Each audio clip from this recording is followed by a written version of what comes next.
À Gennevilliers, il fait souvent gris. Pourtant, l'activité de son port, elle, est verte. De nombreuses entreprises ont choisi cette plateforme multimodale pour s'installer. Pour quelle raison ? Sûrement grâce à sa situation géographique particulière. Situé en Île-de-France, il est une véritable plaque tournante ouverte vers les autres régions.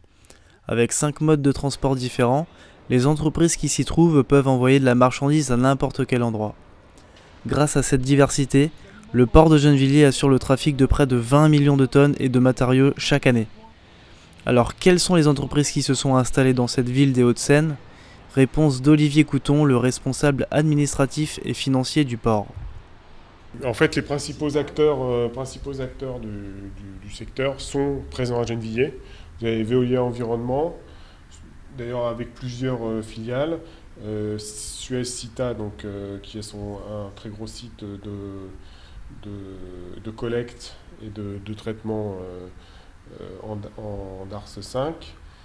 Après, vous avez Paprec également, qui a plusieurs sites ici, Séché Environnement, de Richebourg, la filiale environnement de Richebourg sur des recyclages de métaux. Donc effectivement, les principaux acteurs sont présents. Qu'est-ce qui arrive aux déchets une fois stockés au port ? On est plus sur de la collecte et on va dire un triage, un tri des déchets. On va le traiter au sens où ça va être un peu compacté, voilà, pour gagner de la place. Et ensuite, ça part sur des embarcations qui, elles, vont aller dans les centres de traitement qui sont situés aux extrémités de la région parisienne. Souvent à l'est, d'ailleurs. Papier, carton, plastique, gravat et aussi ferraille, tout se recycle à Gennevilliers. Ici, l'entreprise GDE Environnement récupère les voitures cassées et les met en miettes.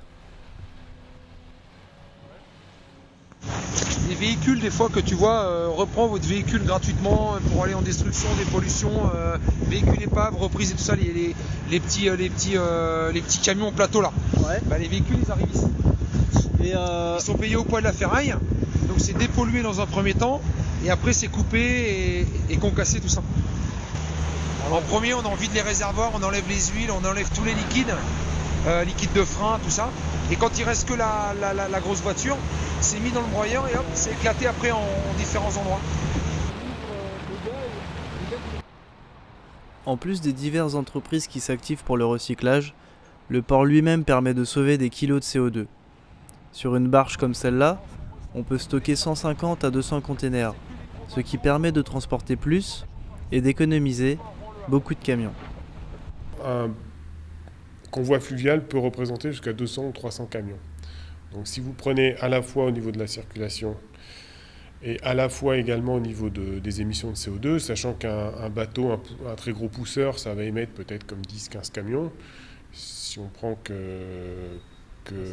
200 camions, voilà, vous voyez un petit peu les économies qui peuvent être faites. Ce géant de la Seine continue son expansion tout en mettant l'accent sur le style. Il souhaite désormais améliorer son insertion environnementale en s'imprégnant du paysage qui l'entoure. Le port de Gennevilliers est bien un bel exemple d'écologie urbaine.